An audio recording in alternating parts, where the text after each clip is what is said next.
Is the frame crooked? We'll never know. The answer is probably yes. Buenas noches, my internet friends. ¿Cómo estás? Espero que estés bien. Wherever in the world that you are. As you can tell, I'm in Los Estados Unidos. I am back in my childhood home, back to our roots. I know, it's the end of the world traveling era. But it is okay, like, we needed this. We are resting our minds, our bodies, our bank accounts, and things are good. Do you guys remember when I, like, asked for NaNoWriMo recommendations last year? I read those recommendations. And one of them was Daughters of Izdihar by Hadeer Elsbai, which was recommended by Leo Bancroft. Thank you, Leo, for recommending this. And thank you, Leo, for not going the cannibalism route. We over-index on the number of cannibalism wrecks, so this was a great departure. I really like this book. Honestly, it was my favorite of the recommendations that I had solicited at the time, and I have a lot of feelings about it, which is why it's getting its own video. Also, the one-off book reviews are doing pretty good on the channel. So this is give the people what they want era. So The Daughters of Izdihar is a fantasy book. It is inspired by modern Egyptian history. In this world, some people are blessed with the ability to wield one of the four elements: earth, water, wind, or fire. We've all seen Avatar: The Last Airbender and we know the drill. I kid. Avatar does not have a monopoly on the four elements and certainly does not have a monopoly on elemental magic. And in this world, these blessed individuals are called weavers. We're following two young women in this story. The first one is Nahale. Nahale is a water weaver. She's a daughter of a noble family that is recently bankrupted. She's a little spitfire of a gal.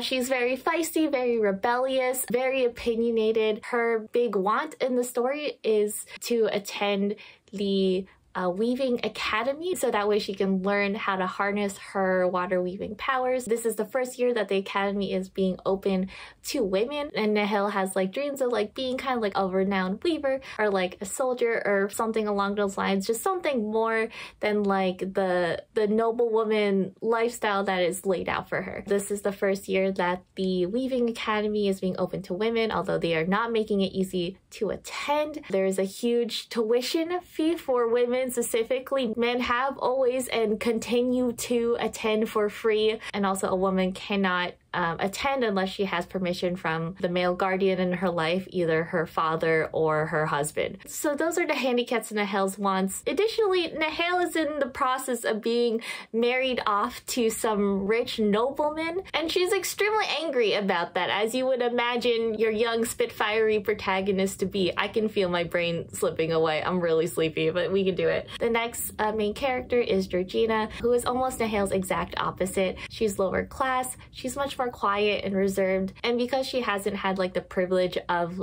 a wealthy life, she is more willing to play the game. She's more willing to conform to the societal expectation of finding a good like marriage match in order to like make sure that she and her family are financially secure. Georgina is also an earth weaver, which is something that she keeps secret, and these two women are brought together under, let's say, unconventional circumstances, and they, as all YA protagonists do, they get caught up in a narrative bigger than themselves, one about like the fight for feminism and also the fight for respect and freedom to live as a weaver and as a woman who can weave in the society. To get into like what I liked about the book, like firstly, I love the magic in the world. I love the elemental system. It's hard not to compare anything with elemental magic to Avatar: The Last Airbender, but I still think that the book did enough to establish its own presence in the elemental magic genre. I love the snippets we got into the magic. For example, like we get little snippets as to at least understand like what is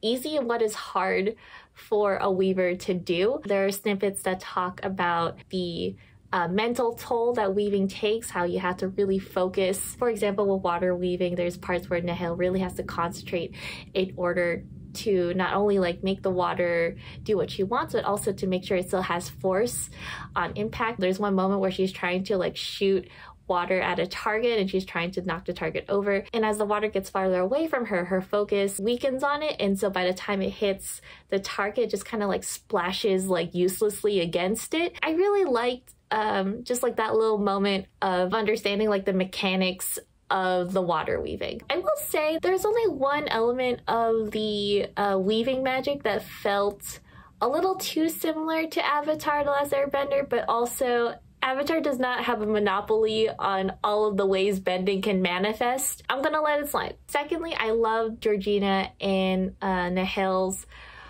relationship. I really liked them as foils for each other. They were such opposites, but in nuanced ways. Like, you have Nahel, who is like the obvious Spitfire, but also has kind of had the privilege to nurture that rebellious spirit in herself, while Georgina hasn't. But in many ways, Georgina is more rebellious than Nahel. For instance, in this very like conservative society, Georgina has not only had premarital sex, she's also had an abortion, which is extremely taboo, obviously.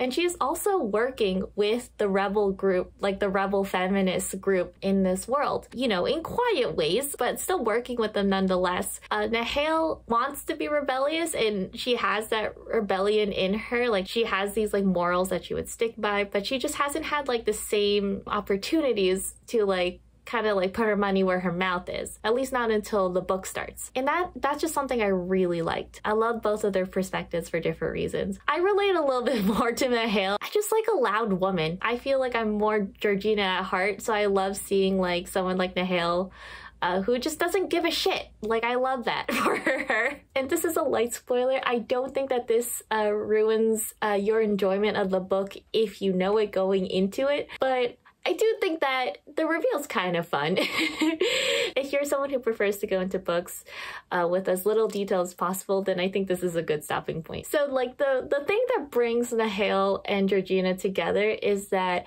Nahel's arranged marriage is with Georgina's lover. And hey, he's not happy about the situation either. One of the things early on is that like Nahel and her arranged husband Nico negotiate a deal where he will approve letting her go to the weaving academy. In exchange, she will write into their marriage contract that he's allowed a concubine, so that way he can still be with the woman that he loves. They make this deal, they like shake on it, and then almost immediately we cut to Georgina's perspective, and she's talking about how she met a wonderful man who really loves her, she loves him, and he's also rich, and she suspects that he's gonna like propose marriage to her, and you're like, uh-oh.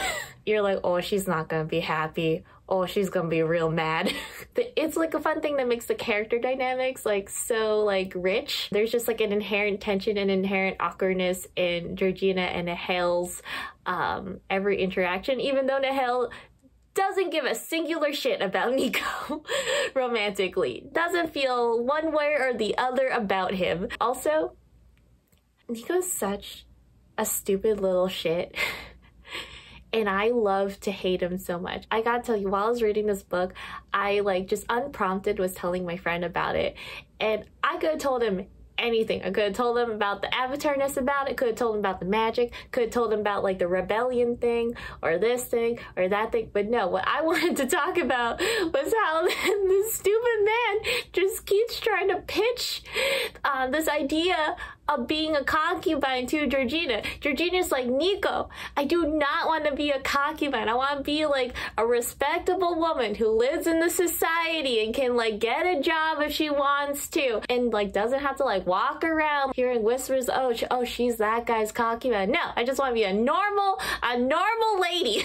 Like, also there's a lot of other implications about just being a concubine that are not good for me. Like, for example, I'm probably not gonna be able to get a job because people won't respect me.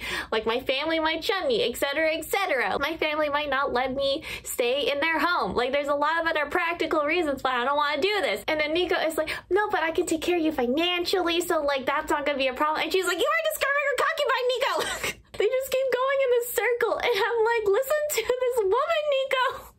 I love how fucking stupid he was. Like, listen, I'm sure Georgina the Nico has a lot of good qualities. I don't know, like he has a lot of feminist ideals and blah, blah, blah. But he does not put them into practice when shit gets real. Nico is a conflict avoidant little shit. And listen, same, but it's different.